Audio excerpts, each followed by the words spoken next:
โมตัสสะภะคะวะโตอะระหะโตสัมมาสัมพุทธัสสะนะโมตัสสะภะคะวะโตอะระหะโตสัมมาสัมพุทธัสสะนะโมตัสสะภะคะวะโตอะระหะโตสัมมาสัมพุทธัสสะพุทธังธัมมังสังฆังนัมมัสสามิ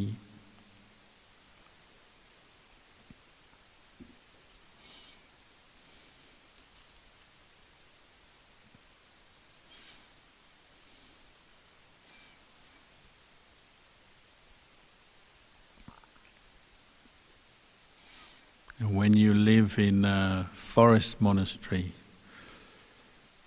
in the tradition of Luang Por Man or Ajahn Chah,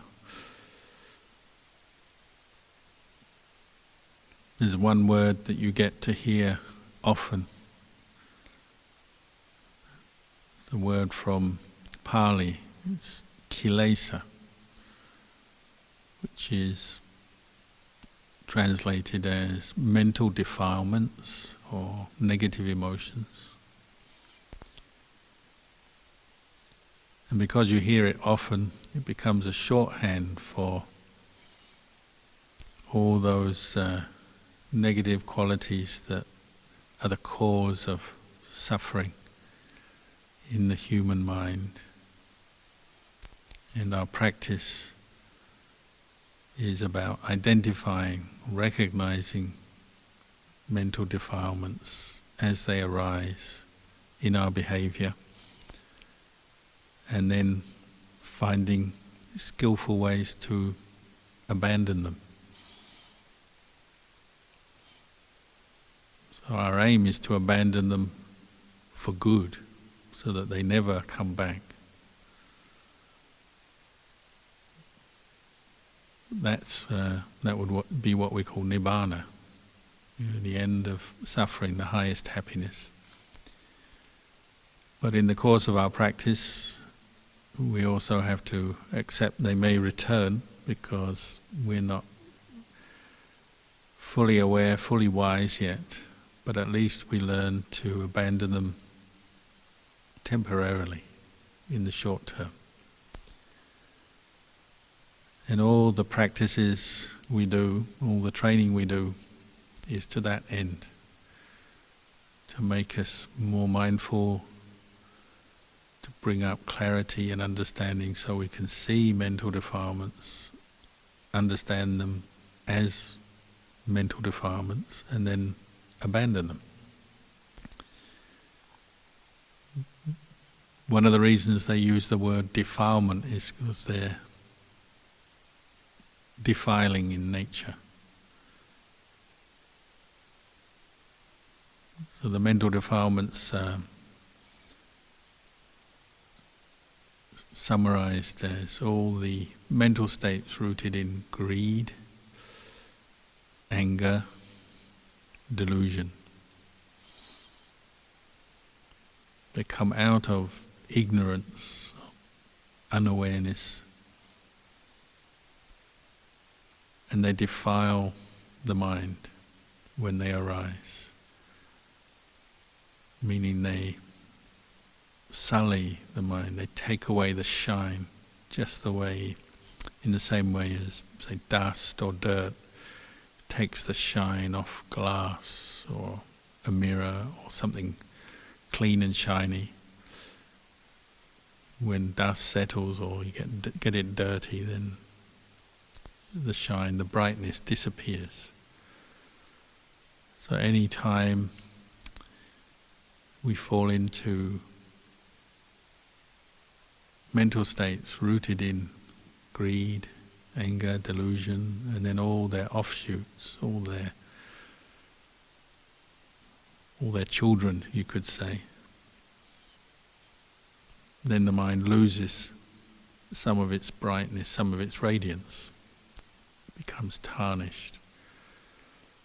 And that's one way you recognize defilements at work, by noticing how they take away the shine from your own mind. Another way is, we say, you notice the ugly side of the defilements. They're not beautiful. So the Buddha pointed out that the human mind can have many beautiful thoughts and intentions, mental states. And the beautiful mind is accompanied by pleasant feeling. The unbeautiful mind, or the ugly mind, is accompanied by painful feeling. So negative emotions or negative mental states, you start to recognize them by their unpleasant nature. They're not peaceful, they're not leading to contentment. They agitate the mind, and they're associated with painful feeling, if only very subtle painful feeling, but sometimes very obvious, very intense painful feeling. And that's one way you recognize defilement, through what it does to your mind. And that also gives you a clue of why it's worth investing in training yourself to abandon them. Because you're abandoning the causes of suffering. Every time you abandon a mental defilement, you're removing some of the suffering from your mind and the causes for further suffering. It's interesting how much time human beings spend looking after their physical body, their health and well-being, which is not wrong, but sometimes it becomes obsessive or we get lost in it. Every day we clean our bodies, bathe them, put clothes on them, feed them up, give them all kinds of medicine and nutrition, exercise them, keep them comfortable with heating in the cold weather and cooling in the hot weather, and protect this body from all kinds of natural enemies and dangers, bugs and unpleasant situations and unpleasant things. We spend so much time looking after this body, protecting it. And yet we often neglect our mind. Nobody talks much about looking after the mind. When you're a kid and you go to school, you never hear anyone talking much about mental defilements and how they cause us suffering. Greed, anger and delusion. We're taught to study, learn knowledge, read books, educate ourselves, listen to teachers and lectures, but nobody's talking about mental defilements and how to abandon them. When you come into a forest monastery, that's what you hear all the time. You hear instructions to be mindful, contemplate, reflect on what's going on in your mind. Be mindful of your behavior, your conduct, because our conduct reflects our state of mind. So when we fall into conduct conditioned by mental defilements, that's another way we can see them at work, what they do to us, what they make us say or do. But in a monastery, that's what you're learning, and really that's what the Buddha was teaching us. And whether you're living at home or in a monastery, that's what you're learning to do if you're following the Buddhist path. You're learning to recognize defilement in body, speech and mind, and then find skillful ways to abandon it.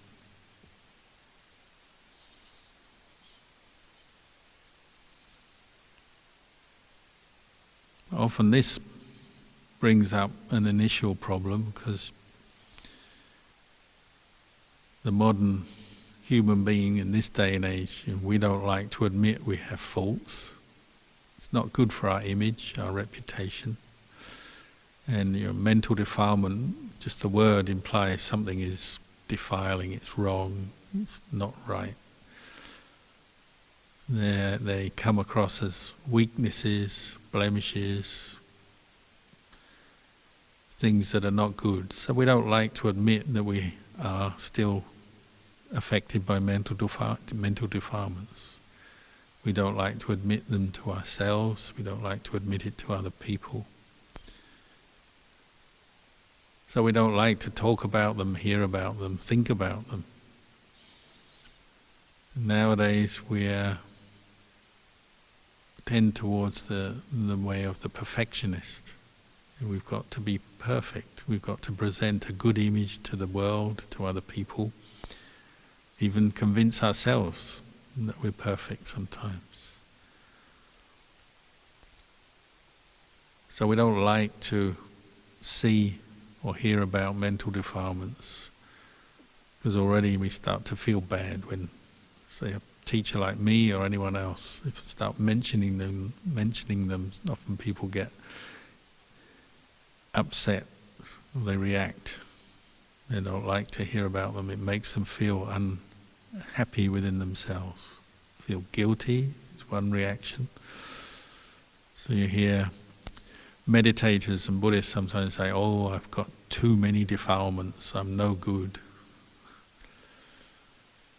Or sometimes a more subtle psychological problem is people come up with they try to suppress them. They don't want to admit that they have mental defilements going on in the mind, so they hide them away, suppress them. And then when they spill out, they get upset with themselves or upset with other people. And you see this probably most often is in monasteries and retreat centers and places. But even in daily life, you'll notice it. And sometimes it's just a natural part of the practice. It's a stage of the practice, because you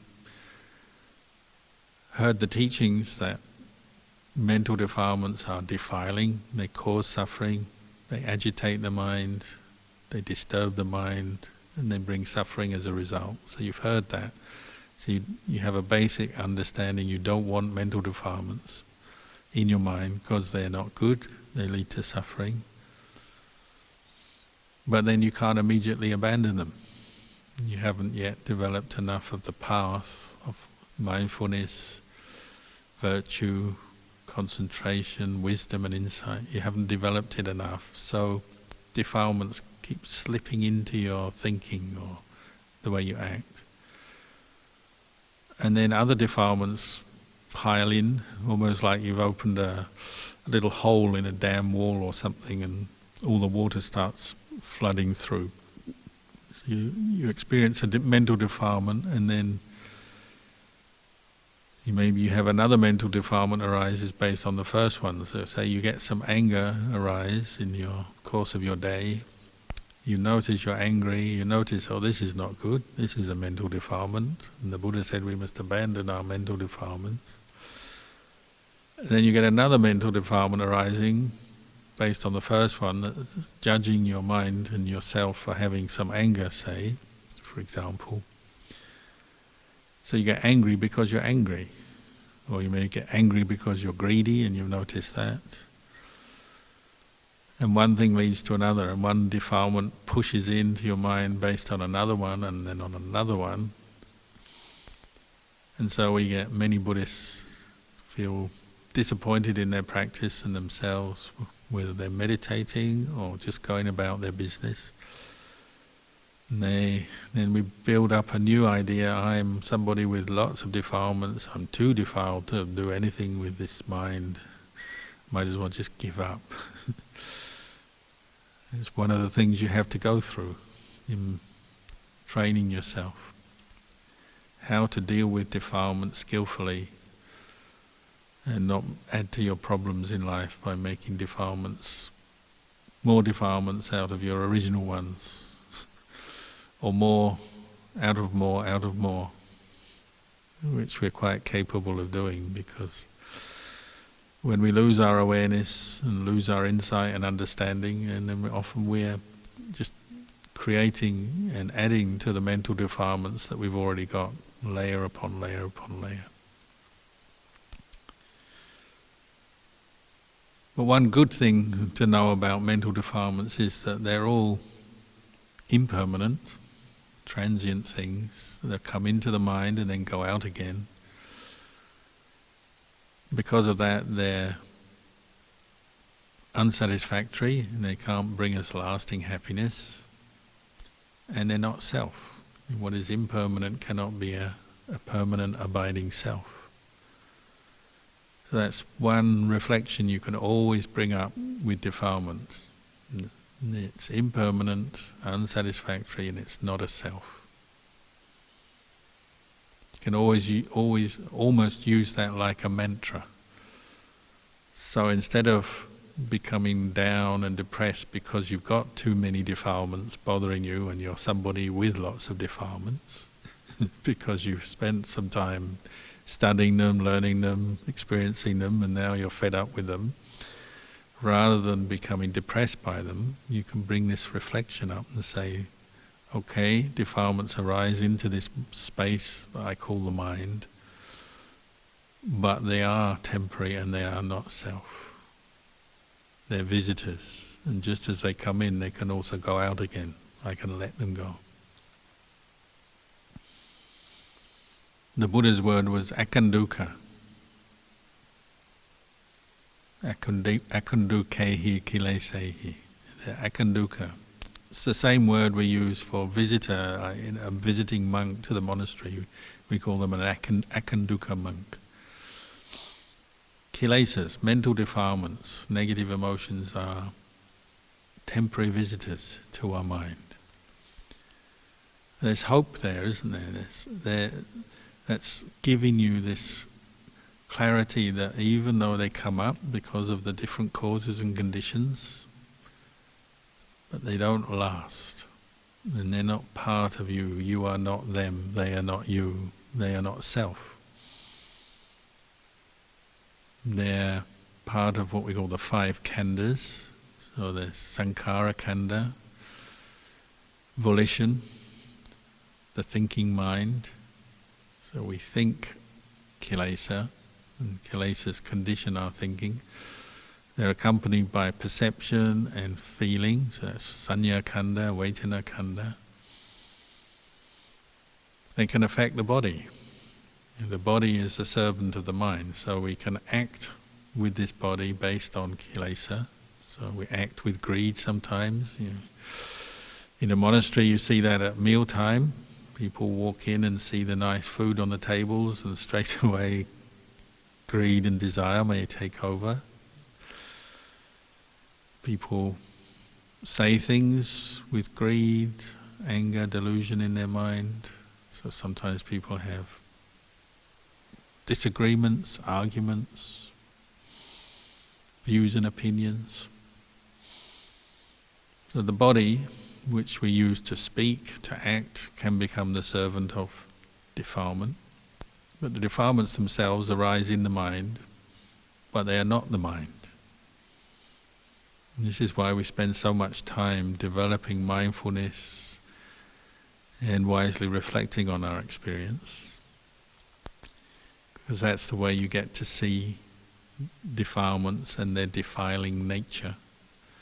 But also you get to see that they're temporary. Ultimately you don't even own defilements. So when we say I am someone with lots of defilements, I am so angry, I'm so greedy, I'm so worried and full of fear and anxiety, whatever way we describe ourselves and seem to identify with these things, actually as we investigate more closely, we see that, well, they're not self. They're conditioned things that come into the mind. Causes and conditions are there, then they'll arise. You see the thing you like, greed or desire arises. You see or hear the thing that you don't like aversion, anger arises. Sometimes it's just the confusion of the mind, delusion, confusion, fuzziness of mind. But these things arise due to causes and conditions, and there's no self there doing that. That's part of the delusion. We identify with defilement as me, mine, myself, and that's why we suffer so much with them. We don't like them. They are defiling in their nature, they're ugly, they're unbeautiful, so of course nobody wants to have something unbeautiful in their mind, in the space of their mind. So we tend to shrink away from them, feel bad about them, feel depressed by them, annoyed by them, disappointed in ourselves. When what we really should be doing, if we're following the Buddha's teachings, is establishing mindfulness in the present moment and recognizing the transient, selfless nature of defilement. That's our goal. Because when that takes place, this is what we call insight, then you're diminishing their power, their hold on your mind, and they start to fade away.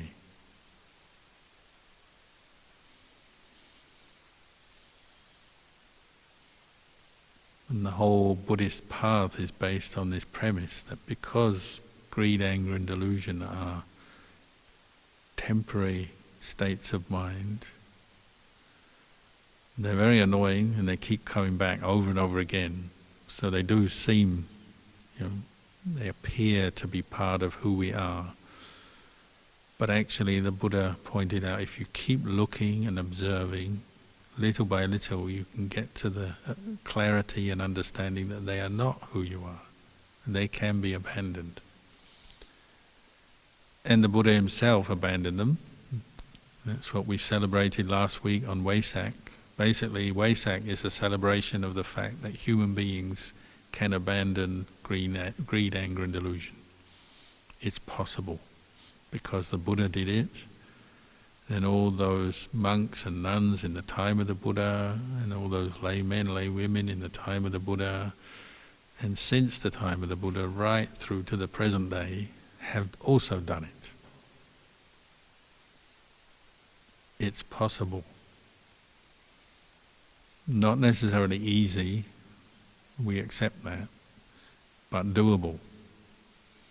Because it's doable, then we should do it. Because the alternative is suffering, isn't it? Because mental defilements defile the mind, they take away the sheen, the peace, the radiance, and they introduce suffering as an experience into our life. So every single moment that you give in to a thought of greed, attachment, anger, delusion, fear, anxiety, jealousy, stubbornness, laziness, all these qualities we call mental defilements, when you give in to them, then you're suffering already. Even just as a thought, a mental defilement is suffering in its nature. Anger is easy to see as suffering because it's unpleasant, it's painful. But greed is also suffering. It's just often we don't see it because it's subtle. We love comfort and convenience in life. The more comfortable, the more convenience, the happier we are. But we don't see the subtlety of that kilesa, how we identify and attach to the comfort and the convenience. And as soon as it's taken away or we lose it, then the suffering comes in. But it's already suffering. As soon as there's a little bit of greed in the mind, it's suffering because the mind is not peaceful. It's not still. It's moving towards the object of its greed. And the pleasant feeling and the desire, the wanting something. So whether it's greed or anger, we're suffering already, just having it in the mind. And then of course it leads on to behavior, speech, action that reflects the suffering. and it increases the intensity of the suffering. So we get very tired in our life because we're often running around following different kinds of greed and attachment, following our anxieties, following our aversion and anger. Defilements tire us out, burn us out, wear us out, make us depressed, unhappy. Whereas if we devote some more energy to abandoning defilement, recognizing defilement as the cause of suffering and then putting effort into abandoning defilement, well, that energy and that effort only leads to good things. Less suffering, more peace, more happiness, a brighter, happier mind.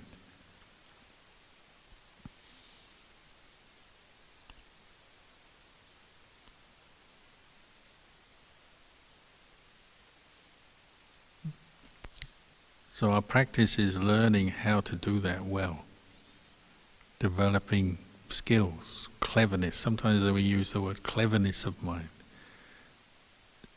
Somebody who's clever in Buddhist terminology is somebody who knows how to manage and abandon their defilements. Somebody who's not clever is somebody who's always following defilement and therefore always suffering.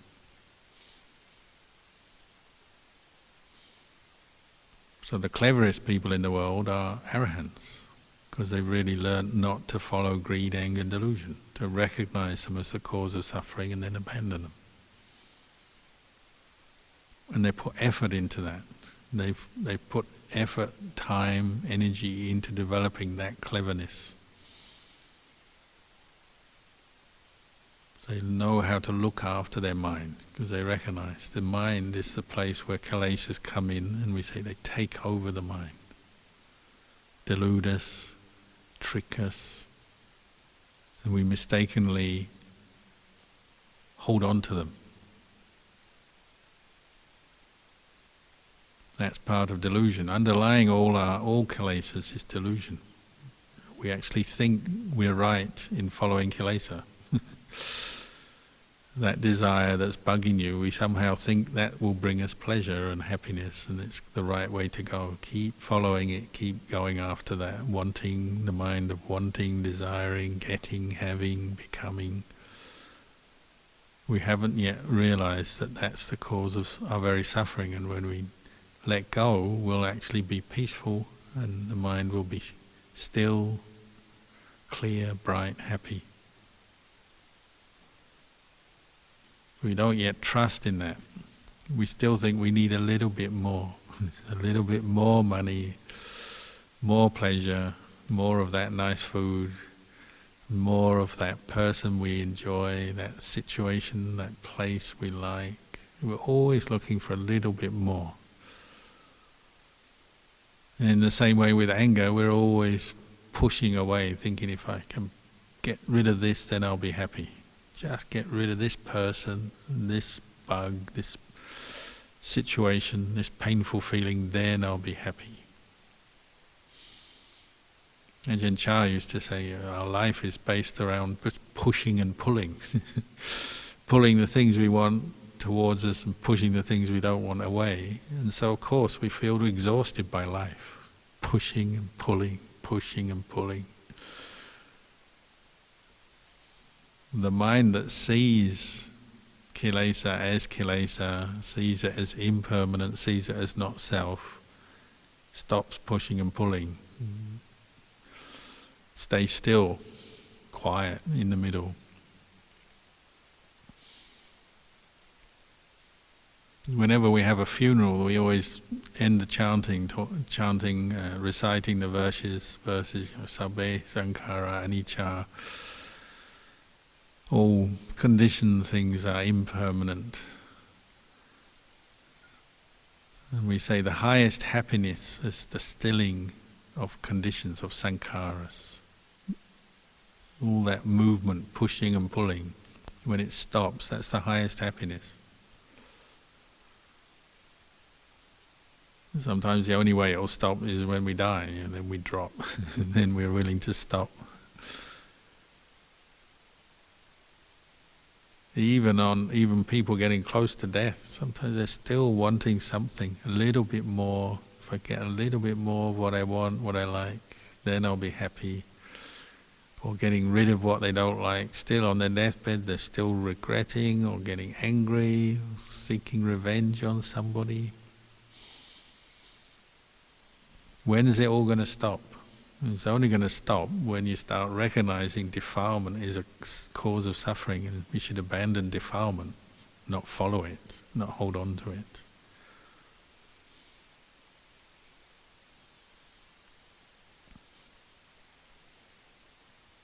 So over and over again the Buddha taught this. You read his suttas, the way he talks, teaching, encouraging people, abandon greed, anger, delusion. Abandon the unwholesome, the unskillful states of mind. Cultivate the wholesome and then purify your mind. Living in a forest monastery, you're always being told, abandon defilements. Abandon greed when you eat your food. Abandon the greed for your pillow, is the one I used to hear all the time. Do you love your pillow more than the Buddha Dhamma Sangha? I was talking to someone today about living with one teacher, Lumpur Tui, who's visited our monastery a few times in the early years, and I used to live with him for a while. He's always talking about abandoning defilements. One time we had a problem in the monastery when I was staying there. He has a huge forest, but it's got a wall around it. It's full of animals. But it's an enclosed area, several thousand acres. And he had a python, a huge python that was basically terrorizing all the animals that lived in the forest, because pythons are big, strong, and they can eat and kill pretty much anything, including humans. So it was eating pigs and monkeys and deer and all kinds of animals, and it was getting bigger and bigger and more powerful. So Lumpur Tui told the monks, we better catch it and let it go in a bigger place, bigger forest in the national park. Otherwise it's just going to eat everything. And he would say, we actually did go out and catch it and put it in a sack and then took it off to the national park. And before we got it into the sack, it was causing a lot of trouble, wrapping itself around monks. 3 or 4 monks had to wrestle with it. It was so powerful. And all the monkeys, had a few pet monkeys in the monastery. They're all standing in the tree shouting, get it, get it, get it, in monkey language. They were cheering the monks on to catch the snake because they hated the snake. But we did catch it in the end. And Lumpur Tui's comment was, he said, oh, there's nothing worse than a greedy snake, because he was eating everything. He said, then he thought about it and he said, actually there is something worse than a greedy snake, a greedy monk. And he said, a greedy monk is worse than a greedy snake because a greedy monk should know better. Monks, we're not trained to be greedy. We're paupers, we're beggars. So a greedy monk is worse than a greedy snake. That's the way I was brought up as a monk. You're always looking at greed, anger and delusion, seeing it as defilement and finding ways in your meditation, in your daily life to counter the defilements and let them go. Practicing mindfulness, restraint, observation, wise reflection. This is the way the Buddha taught us to look after this mind and gradually free it from what causes it suffering. This is what we call bhavana. And it's not just doing it when your eyes are closed, you do it when your eyes are open as well. Because half the time kilesas come into our behavior, at those inconvenient times when you're not meditating, when you're not very mindful, when you're at work or you're traveling or you're watching a computer screen or something, kilesas come in any time. They're that sneaky. Greed, anger and delusion is always finding a way into our mind. So we have to be on guard, prepared, ready, Practice all the time. Literally every meal is a practice. Every activity you're involved with is part of the practice if you're really interested in uprooting kilesa. You always have to be on guard. That's why the Buddha encouraged monks to live in the forest, because it's a really good place to be on guard all the time, because you never know what's around the corner. There's animals and insects and trees falling over, and there's storms and wind and rain, and there's so many things that will keep you on your toes. It's a really good place to practice being on your guard against kilesa. The challenging place is in the home, isn't it? Because we have all that comfort and convenience, and that lulls us into a full sense of security. So kilesas love it in the home. There's a fridge full of food, a computer screen full of every kind of image and stuff that we want to see. There's people to talk to and things to do, and there's comfortable furniture and all kinds of distractions. So the kilesas love it at home. That's why there's so few people living in monasteries in the world. As a percentage of the world, it's tiny, because the kilesas don't like it in monasteries. And you put someone in a kuti in the forest on their own with no distraction, and they find it very difficult. What is it that finds it difficult? Kilesa, greed, anger, delusion. They're not getting what they want, so they start crying out, and they make us feel unhappy, uncomfortable, so then we want to go home again. Literally, some people, when they come and live in a monastery, they just run away. They can't stand it, because the kilesas can't stand it.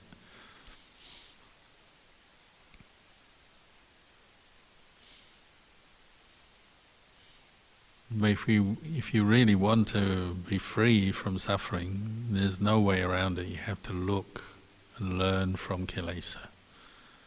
You have to face the challenge of a mind that is not peaceful, a mind that is full of greed, anger, delusion, worry, fear, anxiety, jealousy, rage, stubbornness, all the different kinds of defilement, mental defilement, and where we learn. And we have to be honest. It's the only way to do it. You have to be honest and say, oh, this is defilement, this is what I have to work with. Sometimes you have to be very tough on yourself, very disciplined, try hard. You have to be clear, you have to acknowledge kilesa for what it is. But try not to make unnecessary suffering out of that process. Try not to introduce more kilesas while you're trying to deal with the original kilesa that you were dealing with. Don't get angry because you're angry. Don't get angry because you're greedy. You just accept greed is a defilement, it has its causes, and now I'm going to find a way to abandon it.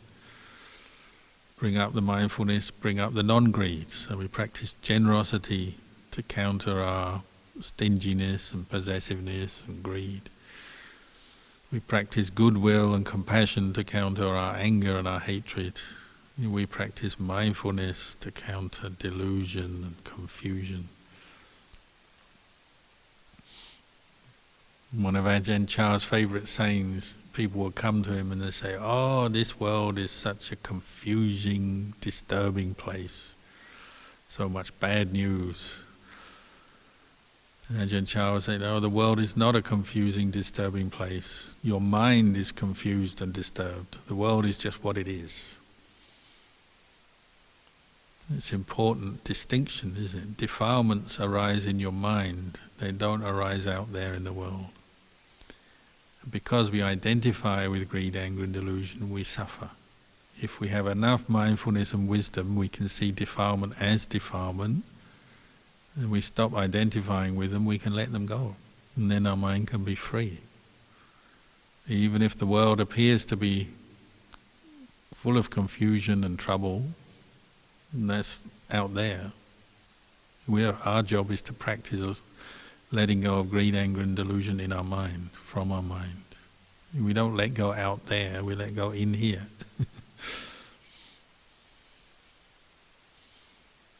When we're confused about it, when we're deluded, we're always looking out there as the cause of our suffering. It's that person, that place, that situation, that problem I've got. Whether it's your illness, or your money problem, or your relationship problem, your mum, your dad, your children, your partner, your work colleague, your boss, the government. That's not where the problem is. The problem is in here, greed, anger and delusion. You've let into your mind. You open the door and let them in. You have to shut the door. Stop letting them into your mind. Stop welcoming greed, anger and delusion into your mind. Make it hard for them to sit down. That's how Ajahn Kalyano taught, isn't it? He said, imagine you have a chair in your porch, the hallway of your house, the entranceway to your house. You've got a chair there. If you sit on that chair, then anyone who comes to your house, you'll see.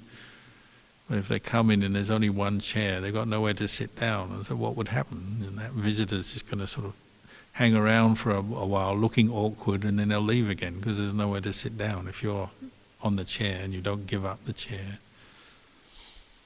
Trouble is we keep giving up the chair to the defilements. We move away from the present moment, lose our mindfulness, and so greed, anger, delusion slip in. It's like you're giving away your house to the defilements. Don't do that.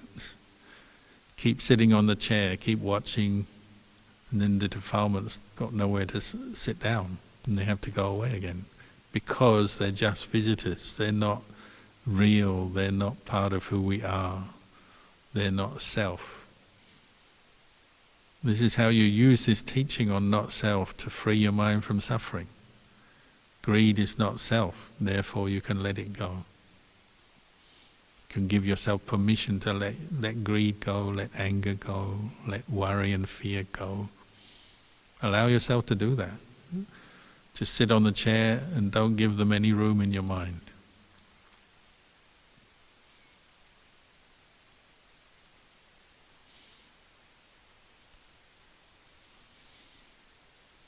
So although these are difficult truths to face sometimes, to look at your own mind, recognize mental defilements as defilements, it's not easy, but it's the way to go.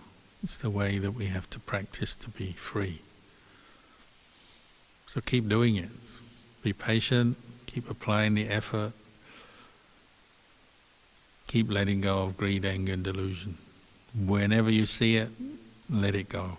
Whatever it is, whatever new mask, new face it puts on, see through that and let it go. And this is the way we find true happiness. So maybe I'll leave you with those reflections tonight.